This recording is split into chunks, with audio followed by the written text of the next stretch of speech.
हामी Kathmandu ward number 14 मा बस्ने एकजना जुझारु युवामा केही प्रश्नहरू सोध्न गइरहेका छौँ। केही दिन अगाडि मात्र उहाँको राजनीतिक चहल पहल एकदम धेरै बढेकोले उहाँसँग आज हामी केही राजनीतिक विषयमा कुराकानी गर्न गइरहेका छौँ। स्वागत छ सर, हजुरको शुभ नाम? नमस्ते, मेरो शुभ नाम निरज खड्गे हो। म 21 वटा हो, काठमाडौँबाट हो। सर, केही दिन अगाडिबाट हजुर एकदम राजनीतिमा एकदम चहल पहल दिइरहनु भएको छ। वास्तवमा भन्नुपर्दा हजुर चाहिँ कुन पार्टीबाट हुनुहुन्छ? म कुनै होइन, म एमाले, काङ्ग्रेस, माओवादी कुनैबाट नि होइन। त्यसैले म एउटा स्वतन्त्र पार्टी हो। जस्तो जेसुकै भए पनि हाम्रो हुन्छ नि, नेपालमा विकास होस् भन्न चाहन्छु। र हाम्रो अहिले लाखौँ करोडौँ युवाहरू विदेशमा जाने चहल पहल बढै छ। त्यो चाहिँ नि रोक्नु पर्यो हाम्रो नेपाल सरकारले।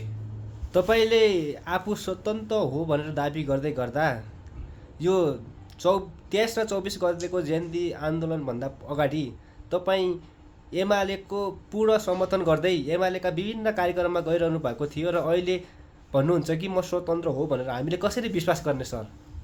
तपाईँले स्वतन्त्र हो भनेर म कसरी विश्वास गर्नु भन्नु भएन। अब कस्तो भनेपछि तपाईँले त्यो प्रुफ देखाउनु न। म कुनै न झन्डा लिएको छ, न मैले केही लिएको छ। म जेन्जी आन्दोलनमा गएको थियो, एउटा प्रोटेस्ट होइन। इभेन मलाई त्यहाँ यति मैले होइन, अब भनौँ न पानीहरू बाँडेँ, तर मैले एउटै कसैलाई फोटो पनि खिचाउन लागेन क्या, भिडियो पनि खिच्न नहाल्नु भनेर आदेश गरेछ क्या। इभेन मेरो 10-15जना साथी छ, त्यसमा मैले केही नभए नि 10-20 हजारको पानी नै बाँडेको छ क्या। त्यो मसँग अहिले पनि भिडियो क्लिपहरू छ। अहिलेसम्म मलाई त्यस्तो भाइरल हुन मैले अहिलेसम्म त्यस्तो कुनै गरेको छैन क्या गतिविधि। न कुनै म दलमा सहमति छु, न कुनै म दलको पार्टी लिएर हिँडेको छु क्या। त्यसको लागि धेरै धेरै धन्यवाद छ सर। र म तपाईँलाई एउटा अर्को प्रश्न गर्न चाहेँ कि देशमा परिवर्तन चाहिरहेको छ। परिवर्तन गर्नको लागि तपाईँहरू जस्तै जुझारु युवाहरूको आवश्यकता छ। यदि यो चुनावमा तपाईँले आफ्नो क्षेत्रको नेतृत्व गरेर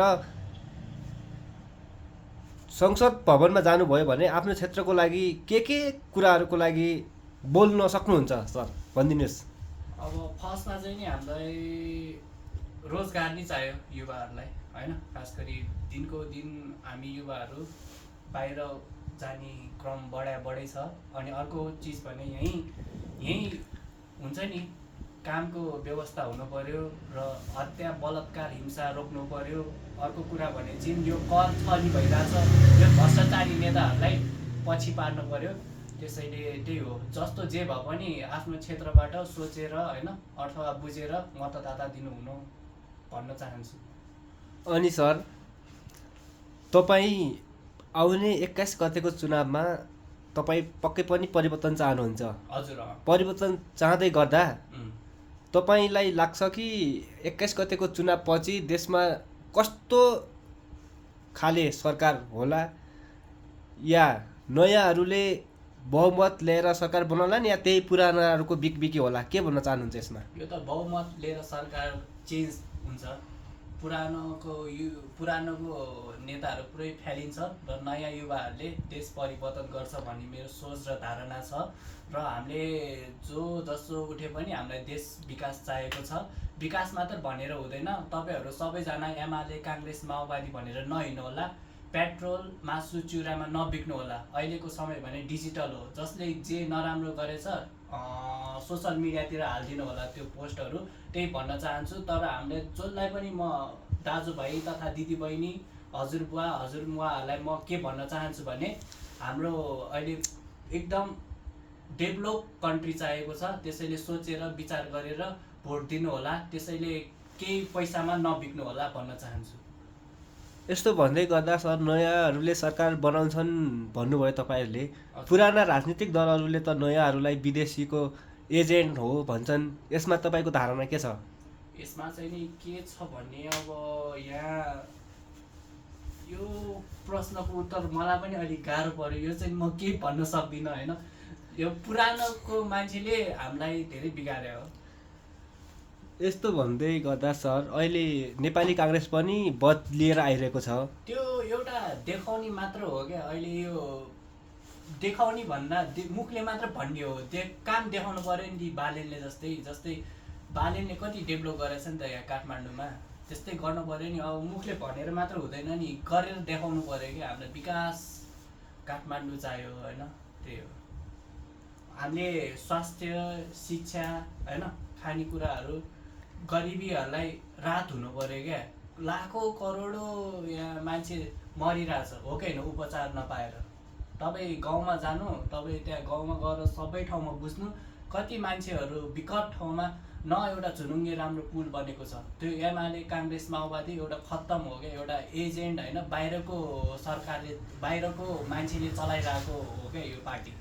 तपाईँले यस्तो भनिरहँदै गर्दा, तपाईँले बालनको पूर्ण समर्थन गर्दै गर्दा बालनजीलाई काठमाडौँ महानगरपालिका 5 वर्ष चलाउनलाई भोट दिएका थिए र यति हुँदै गर्दा बालनले 2.5 वर्षको कार्यकाल बाँकी छँदै छोड्नुभयो।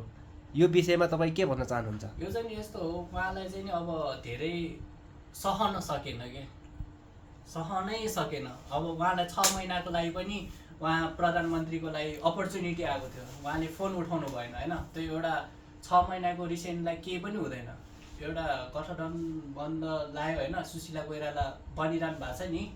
तर जे होस् उहाँले पनि राम्रै गरिरहेछ भने जस्तो लाग्यो होइन। तर त्यो बालेन नै चाह्यो क्या, सबैले उठ उठ भनेर उठेको हो बालेन होइन। यो सबै के भन्नाले एउटा च्यालेन्जिङ जस्तो पनि छ नि, एउटा भनौँ न केपी ओली भर्सेस बालेन, त्यो एउटा चुनौती दिएको छ क्या। त्यो उसलाई चाहिँ नि सानोतिनोले छुन्दैन क्या, यो ओपन च्यालेन्ज हो क्या। त्यो मान्छे भने लिडरसिप हो क्या। तपाईँले यस्तो भनिरहँदै गर्दा बालेन शाहलाई देशले चाहिरहेको छ र देशले चाहिरहेको छ कि बालेन शाह चाहेको भए सामान्य जित्न सक्ने ठाउँबाट उठ्न सक्नुहुन्थ्यो, किनकि उहाँ चाहिँ एमालेको लाल किल्ला भनेर चिनिने झापा 5बाट उठ्नुभयो। र तपाईँलाई के लाग्छ, झापा 5बाट उहाँ जित्न सक्नुहुन्छ? अब जित्न त अलिक गाह्रै छ, तर त्यही पनि त्यहाँको भित्रको समस्याहरू अहिलेसम्म उनीहरूले निखारेको छैन केपी ओलीले होइन। जस्तो जे भए पनि भ्यू टावर बनाएर के काम, मान्छेहरू यहाँ बेरोजगार भएर हिँडिरहेछ, भोकको हो कि न हेल्थ एजुकेसन छ होइन, भोकै हिँडिरहेछ। तपाईँ त्यहाँ झापा 5मा गएर हेर्नु, भित्रतिर गाउँतिर कति दिनदिनै हस्पिटल जाने पैसा छैन कि। तपाईँ त्यो बालेनले बुझेर सोचेर होइन ओपन च्यालेन्ज गरिरहेछ क्या। यो एउटा हामीलाई यो गर्व गर्नुपर्छ क्या। त्यो काठमाडौँमा लड्ने भए त उसले जितिहाल्छ नि, एउटा ओपन च्यालेन्ज जस्तै कुरा भइरहेछ क्या। तपाईँले यति भन्दै गर्दा झापा 5मा के चुनावमा एमाले घुसपेट गर्न सक्ने चान्स कति छ त? त्यो त यार भन्न सकिँदैन, गर्न पनि सकिन्छ। तर उहाँले होइन इभेन जितेन भने पनि उहाँले काम गरेर चाहिँ देखाउँछ बालेनले। तपाईँले अब देशलाई नयाँ जुझारु युवाहरूको एउटा कुरा यस्तो पनि आयो कि सर, हजुर, बालेन शाहको स्थायी घर यहाँ काठमाडौँ क्षेत्र नम्बर 2 र उहाँको जन्मस्थल चाहिँ मध्य प्रदेश हो र उहाँ त्यहाँ नगएर सुनिश्चित जित्ने ठाउँ छोडेर झापा 5मा चाहिँ जानुको कारण चाहिँ के हो सर? यसमा केही भनिदिन सक्नुहुन्छ हजुर? उहाँले चाहिँ नि यहाँ काठमाडौँबाट लडेको भए त स्योर जित्छ होइन। र कति मान्छेहरूले विरोध पनि गर्नुभयो उहाँले होइन, कति वर्षसम्म 2.5 वर्षसम्म बस्नु भएन मेयरमा। तर उहाँ चाहिँ नि किनभने अब सुकुम्बासी जग्गामा भत्कायो भनेर कति विरोध गर्नुभएछ मान्छेहरूले होइन। तर त्यो एउटा एक हिसाबले ठिकै हो होइन। तर कसैले अब नहुनेहरूलाई त धेरै गाह्रो छ नि, त्यो जग्गा पनि 2 आना 3 आना नहुनेहरूलाई त त्यो धेरै ठुलो हो नि होइन। अब भनौँ न यहाँ आनाकै 70-80 करोडमा बिकिरहेको हुन्छ होइन, तर नहुनेहरूलाई धेरै गाह्रो छ। तर त्यो एउटा चाहिँ नि मलाई पनि चित्त नबुझेको कुरा हो होइन। अब हुनेलाई त केही नै हुँदैन, त्यो 10 आना 11 आना होइन, नहुनेहरूलाई त धेरै मन पोल्छ नि त। 70-80 लाख पनि धेरै ठुलो रकम हो नि, हो कि होइन भन्नु न। कति मान्छेहरूले त्यही घरबारले चलिरहेको हुन्छ होइन, त्यही जग्गामा रेन्ट लाएर होइन।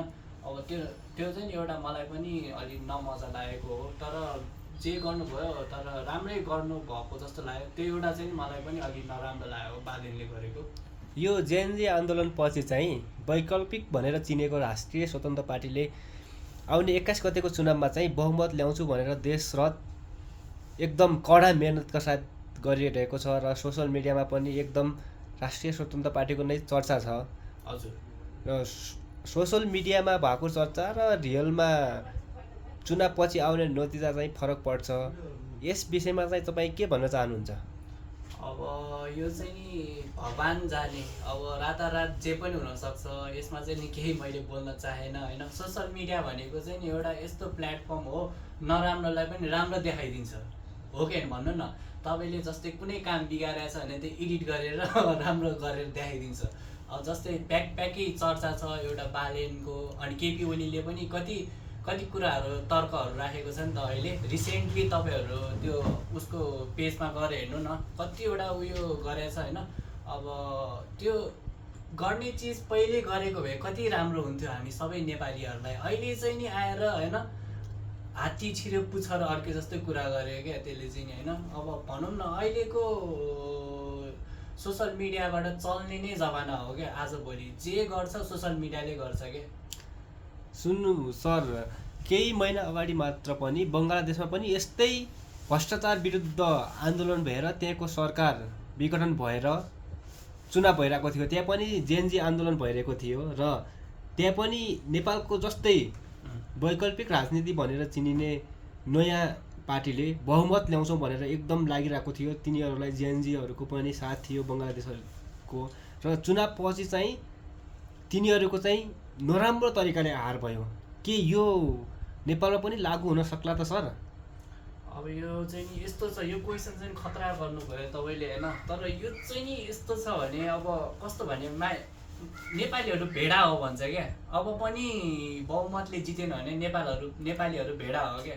अब म जस्तो युवाहरू पनि होइन झन् ब्याकी बढ्छ क्या। अब झन्नाले अब यो चुनाव जितेन भने होइन म पनि विदेश जान बाध्य नै हुन्छ क्या। म चाहिँ नि एउटा बालेन सरकारले जित्छ भनेर केही परिवर्तन ल्याउँछ भनेर बसिरहेको हो क्या। तपाईँले बालेन शाहको धेरै नै प्रशंसा गर्नुभयो। केही दिन अगाडि मात्र तपाईँको फेसबुक वालमा बालेन शाहसँगको फोटा थियो। हजुर, त्यो फोटा चाहिँ हजुरले एउटा समर्थक भएको हिसाबले खिच्नुभयो या तपाईँ बालेनको नजिकको मान्छे हुनुहुन्छ? यस विषयमा पनि खुलाइदिनुहोस् न। यो चाहिँ नि अब उहाँ त पहिला त ऱ्याप ब्याटलतिर भेटेको हो उहाँलाई चाहिँ मैले होइन। पहिलेदेखि चिन्जान हो हल्का फुल्का, त्यसैले अब त्यही फोटो खिचेको हो। त्यो चाहिँ ठुलो इस्यु नबनाऊ है तपाईँहरू। बालेन शाहप्रति तपाईँ कतिको आशावादी हुनुहुन्छ कि उहाँ एउटा ऱ्यापर मात्र नभएर, काठमाडौँ महानगरपालिकाको पूर्व मेयर मात्र नभएर एउटा उहाँ राम्रो इन्जिनियर पनि हो। उहाँले आफ्नो खाका योजना बनाएर नै देशलाई केही विकास गर्छु भनेर सोचिराख्नु भएको छ। र यो विषयमा तपाईँ चाहिँ उहाँबाट कति आशावादी हुनुहुन्छ त्यो कुरा पनि प्रश्न पारिदिनुहोस् सर। उहाँले भनेको छ नि फर्स्ट सुरु कन्स्ट्रक्सन रोड इन्जिनियर हो नि। पहिला उहाँले रोड हेर्नुहुन्छ, त्यसपछि अर्को कुरा भनेको एउटा गरिबी परिवारलाई निःशुल्क शिक्षा, निःशुल्क खानेकुरा निःशुल्क गर्नेछ। त्यसैले फर्स्ट सुरु भने जसरी हुन्छ एनी हाउ कन्स्ट्रक्सन रोडमा हेर्नुहुन्छ उहाँ इन्जिनियर हो। केही दिन अगाडि मात्र बालेन शाह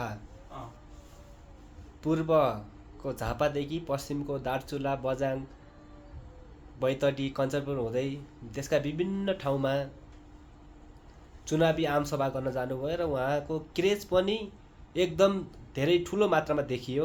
र यो क्रेज चुनावपछि साँच्चीकै मतमा रूपान्तरण होला या देखावटी सामाजिक सञ्जालमा देखिएको एउटा स्टन्टबाजी मात्र हो? के भनिदिनु चाहनुहुन्छ यो विषयमा? यो विषयमा चाहिँ नि अब के भन्नु, पशुपतिनाथको हात छ होइन। तर मेरो विचारमा चाहिँ नि उहाँले जितोस् भन्न चाहन्छ कि दिनमा लाखौँ करोडौँजना विदेश गइरहेछ, त्यसलाई चाहिँ नि फर्स्ट सुरु रोक्नु पर्यो। कन्स्ट्रक्सनको काम भन्दा नि त्यो बालेन शाहले त्यो यहाँ रोजगार दिनु पर्यो होइन। कति कल कारखानाहरू यहाँ होइन उयो कति बन्द भएको छ, त्यसलाई खोलाउनु पर्यो। यदि नयाँ भनिने राजनीतिक दलहरूले 21 गतेको चुनावपछि बहुमत लिएर बालेन शाह प्रधानमन्त्री हुनुभयो भने उहाँहरूले गर्नुपर्ने एकदम महत्त्वपूर्ण कामहरू के गरिदिएको भए हुन्थ्यो जस्तो लाग्छ हजुरलाई? यो विषयमा पनि प्रश्न पारिदिनुहोस्। अब फर्स्टमा चाहिँ नि एउटा के भन्छ विदेश जाने मान्छेहरू होइन यही रोजगार हुनु पर्यो। अर्को भने कन्स्ट्रक्सन रोड बन्नु पर्यो। अनि निःशुल्क खानेपानी, अझ खानेपानी धरि यहाँ काठमाडौँमा पुरै जारको पानी किनेर खानु परिरहेछ। यो चाहिँ नि होइन एकदम नरमाइलो हो नि। तपाईँहरू जस्तो स्टुडेन्टहरूलाई पनि कति उयो छ नि त, खर्चहरू छ। त्यो अझ रुम रेन्ट पनि 50% गर्नु पर्यो होइन। अर्को कुरा भनेको निःशुल्क खानेकुरा हुनु पर्यो होइन। 50% यसमा हेल्थ एन्ड एजुकेसनमा छुट हुनु पर्यो। र अर्को कुरा भने स्टुडेन्टहरूलाई फ्री एजुकेसन हुनु पर्यो मध्यवर्ग परिवारहरूलाई। र अर्को कुरा भनेको चाहिँ नि फर्स्ट टार्गेट भनेको चाहिँ नि सबै कल कारखानाहरू खुल्नु पर्यो। जस्तै चुरोट फ्याक्ट्री थियो, जुत्ता शमशेरले के बनाएको थियो त्यो फ्याक्ट्रीहरू सबै खुल्नु पर्यो, मिलहरू खुल्नु पर्यो। र अर्को कुरा भनेको मेन पोइन्ट भनेको चाहिँ यहाँ आयो है। खास गरी अब त्यो जुन यो विदेशमा जाने दलेहरू हुन्छ नि, त्यो दलेहरूको त्यो पैसा चाहिँ नि बिचबाट खाने थर्ड पर्सन हुन्छ नि, तिनीहरूलाई चाहिँ समात्नु पर्यो फर्स्टमा चाहिँ। एकदम राम्रो क्वेसन गर्नुभयो हजुरले। र तपाईँ एउटा शिक्षित र जुझारु देशको लागि केही गर्छु भन्ने युवाले गाउँको अशिक्षित र वृद्ध बुबा आमाहरूलाई वृद्ध आमा बुबाहरूलाई एउटा शिक्षित युवाको हिसाबले फागुन 21 गते हुने चुनावको लागि के सन्देश दिन चाहनुहुन्छ? अब के सन्देश दिन चाहनु, म चाहिँ नि के भन्छु भने पुरानालाई छोडिदिउँ, अर्कै बाटोतिर मोडिदिउँ, नयाँ नेपाल बनाइदिउँ भन्ने सोच हो। र कति बुवा आमाहरूले अहिले पनि एमाले गर्दा हामीलाई भत्ता दिइरहेछ भन्छ होइन। तर उनीहरूको ब्याकी छ क्या। तर त्यो पैसा कहाँबाट आइरहेछ र कुन एजेन्टले दिइरहेछ भनेर केही पनि थाहा छैन। उहाँहरू अनएजुकेटेड हुनुहुन्छ। अहिलेको भने डिजिटल मार्केट हो। हामी युवाहरू चाहिँ नि कस्तो भनेपछि आजभोलि डिजिटलमा चलेको मान्छेहरू हो होइन। तर खास गरी पहिलाको मान्छेहरूलाई केही थाहा छैन। एमाले काङ्ग्रेस माओवादी मात्र भोट हालिन्छ। त्यसैले अहिले भोट परिवर्तन गरिदिनु होला र नयाँ नेपाल चाहनुहुन्छ भने घन्टीमा भोट हालिदिनु होला भन्न चाहन्छु। तपाईँले घन्टीमा भोट हालिदिनु होला भन्दै गर्दा अरू पार्टीहरूमा पनि मान्छेहरू राम्रो मान्छेहरू उठिरहेको हुन्छन्। र नयाँ भन्दैमा मात्र देशको विकास हुन्छ भन्ने पनि छैन। नयाँमा पनि कस्तो मान्छेहरू छन् र तिनीहरूले यहाँभन्दा पहिला कस्तो काण्डहरूमा मुछेका छन् भन्ने विषयहरूमा पनि हामीहरूले जानकारी लिन आवश्यक छ। र नयाँ भन्दैमा मात्र देशको विकास हुन्छ भन्ने पनि छैन। र हामीले आउने 21 गतेको चुनावमा हाम्रालाई भन्दा पनि राम्रालाई भोट हाल्दा कस्तो होला, यो विषयमा तपाईँ के भन्न चाहनुहुन्छ? यो पनि तपाईँले राम्रो प्रश्न गर्नुभयो। तर मैले पनि अहिले पनि के भन्नु भने अब राम्रोलाई भन्दा हाम्रालाई भोट दिने भन्दा त्यो छोडिदिनु होइन। मान्छेहरू आफ्नो मान्छे यसले यस्तो विकास गर्छ उस्तो विकास गर्छ भन्ने कुरा पनि होइन। यो खास गरी अब जस्तै सूर्यबाट उठ्नेहरू पनि छ नि। सूर्यमा पनि के अरे एमाले भनौँ न, एमालेमा नि राम्रो मान्छेहरू पनि छ। आफ्नो क्षेत्रबाट को उठेको छ होइन। हजुर सर। अनि अर्को जस्तै गगन थापाले नि अहिले ठुल्ठुलो भुकिरहेछ होइन। तर गरेर देखाउनु पर्यो क्या। अहिले चाहिँ नि योजना बनाएर होइन अब यो गर्छु त्यो गर्छु भन्नाले नि होइन।